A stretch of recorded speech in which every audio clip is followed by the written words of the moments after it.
ରାଧେ ଶ୍ୟାମ। ତ ଆଜି କିଛି ନିହାତି ଜ୍ଞାନ ନେବା ଯାହା ଜାଣିବା ଭଗବାନ ଶ୍ରୀକୃଷ୍ଣ ଆମକୁ କଣ କହୁଛନ୍ତି ସେଇ ବିଷୟରେ।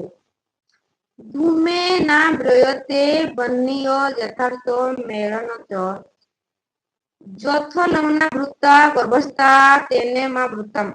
ଏଇଠି କୁହାଯାଇଛି ଯେପରି ଧୂଆଁ ଦ୍ୱାରା ଅଗ୍ନି ଆବୃତ ହୋଇଥାଏ, ଧୂଳି ଦ୍ୱାରା ଦର୍ପଣ ଆବୃତ ହୋଇଥାଏ, ଜରାୟୁ ଦ୍ୱାରା ଗର୍ଭ ଆବୃତ ହୋଇଥାଏ, ସେହିପରି କାମ ଦ୍ୱାରା ଜ୍ଞାନ ଆବୃତ ହୋଇଥାଏ।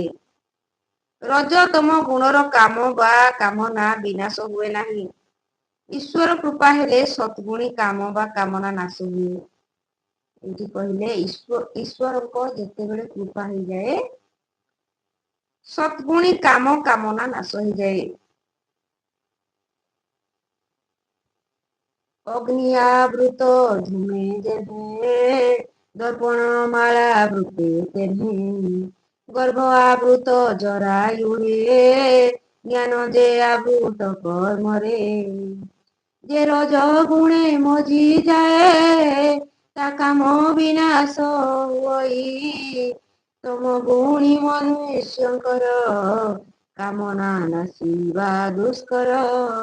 যদি বা জন্ম জন্মান্তরে পরম ব্রহ্ম কৃপা করে, রজগুণী তম গুণୀର କାମନା ନାଶ ମାତୁର।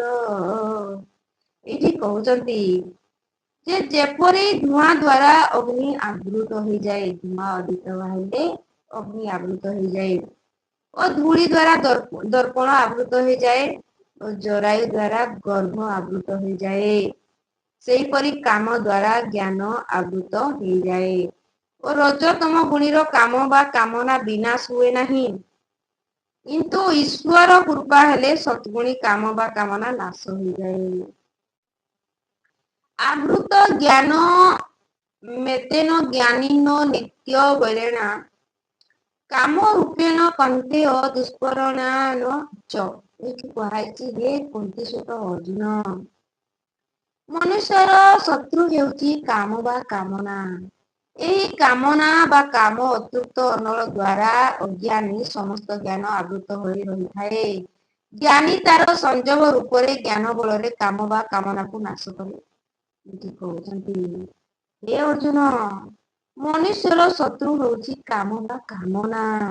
ଏହି କାମନା କାମ ଅତୃପ୍ତ ନଳ ଦ୍ୱାରା ଜ୍ଞାନୀର ସମସ୍ତ ଜ୍ଞାନ ଆବୃତ ହୋଇଯାଇଥାଏ ଓ ଜ୍ଞାନୀ ତାର ସଂଯମ ରୂପକ ଜ୍ଞାନ ବଳରେ କାମ ବା କାମନାକୁ ନାଶ କରିପାରେ।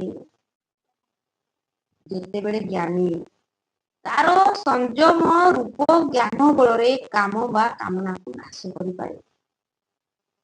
ଅଜ୍ଞାନୀ ଜନେ ଭିତରି କାମନା ଅନଳର ପରି, ଜ୍ଞାନୀକୁ ଢାକି ରଖେ ସେଇ ଶୁଣ ଅର୍ଜୁନ ମନ ଦେଇ।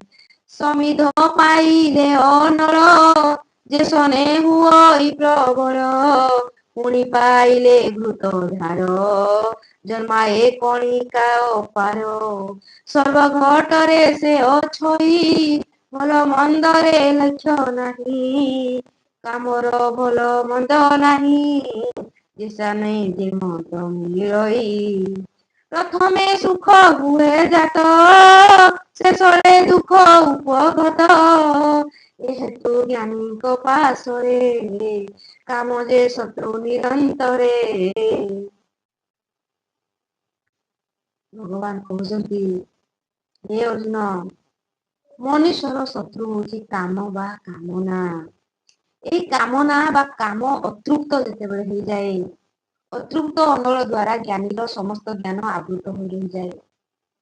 ଯେତେବେଳେ କାମନା ଅତୃପ୍ତ ହେଇଯାଏ, ଅଧା ହେଇଯାଏ, କାମନା ପୁରା ହୁଏ ନାହିଁ, ସେତେବେଳେ ଜ୍ଞାନୀର ସମସ୍ତ ଜ୍ଞାନ ମଧ୍ୟ ଆବୃତ ହେଇଯାଏ, ଢାଙ୍କି ହେଇ ରହିଯାଏ ଓ ଜ୍ଞାନୀ ତାର ସଂଯମ ରୂପ ଜ୍ଞାନ ବଳରେ କାମ ବା କାମନାକୁ ନାଶ କରିପାରିବ।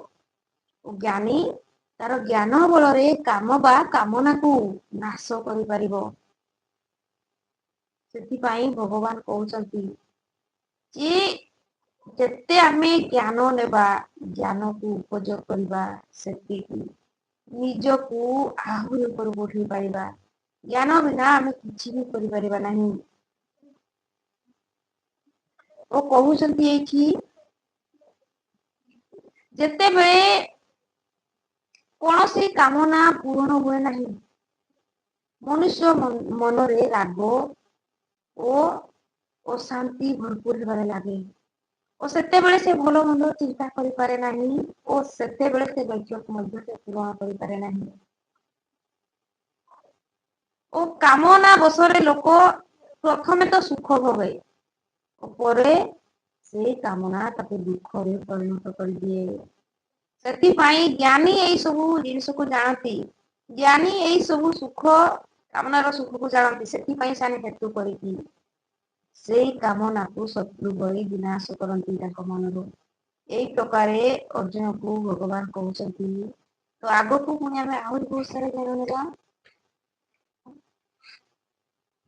ରାଧେ ଶ୍ୟାମ।